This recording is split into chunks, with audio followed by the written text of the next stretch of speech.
is Ireland facing an immigration quagmire or a political standoff? Are protests the new norm or a wake-up call for the government?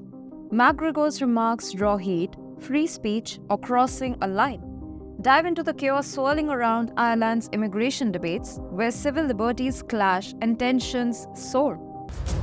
Welcome to TFI Global, the antidote to mass delusion.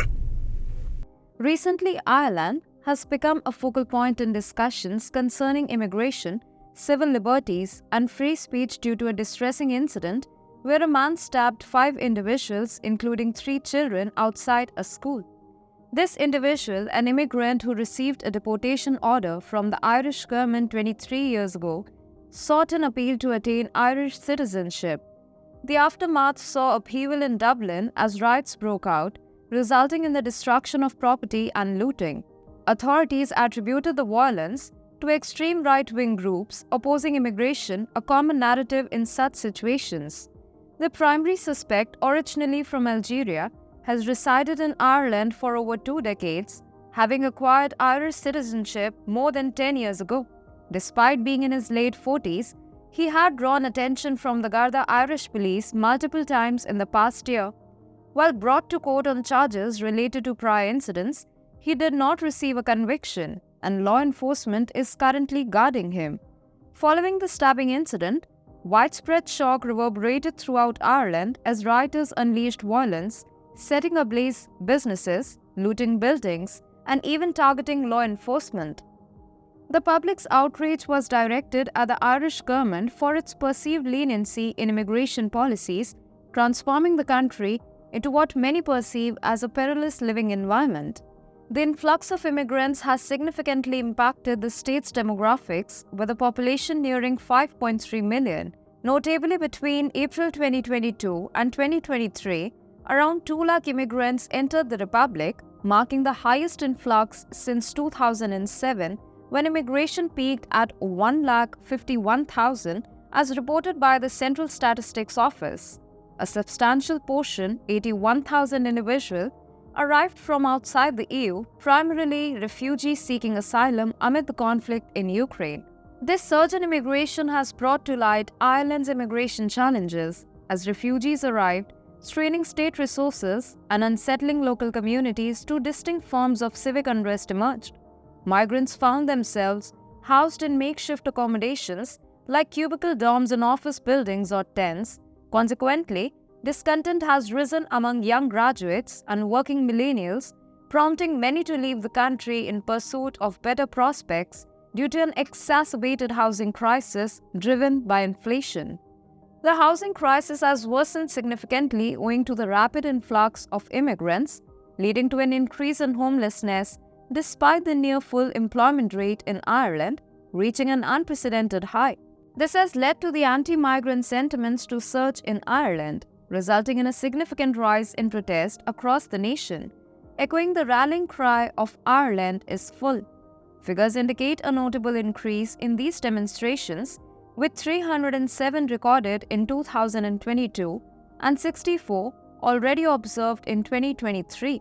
In a recent protest in Dublin, over 2,000 individuals participated, signaling the magnitude of discontent. The epicenter of these protests lies in Dublin's East Wall. Here, frustration grew in November when the government repurposed a state building into a migrant residence without consulting locals. Subsequently, regular gatherings drew hundreds. Contrary to diminishing over time, these protests intensified, expanding nationwide, displaying distinctive characteristics from similar movements in Europe. Simultaneously, Ireland has witnessed a surge in crime rates, notably in severe offences such as murder and rape. This escalation in criminal activity has spurred Irish citizens to organize protest against the government, reflecting growing concerns over public safety.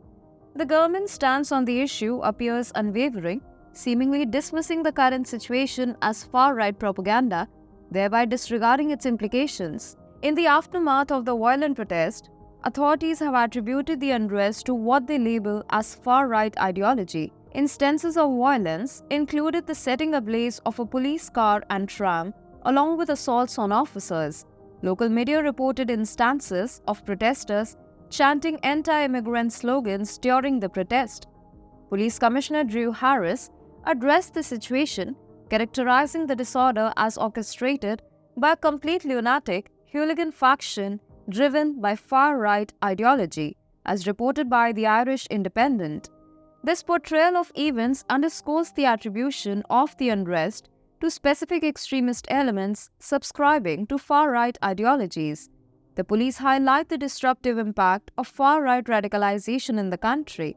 Irish Police Commissioner Drew Harris emphasized that individuals influenced by far-right ideologies and social media exploitation leveraged a terrible crime to incite chaos, painting the situation as a product of right-wing propaganda. Simultaneously, the government's approach appears to be veering toward hate speech censorship.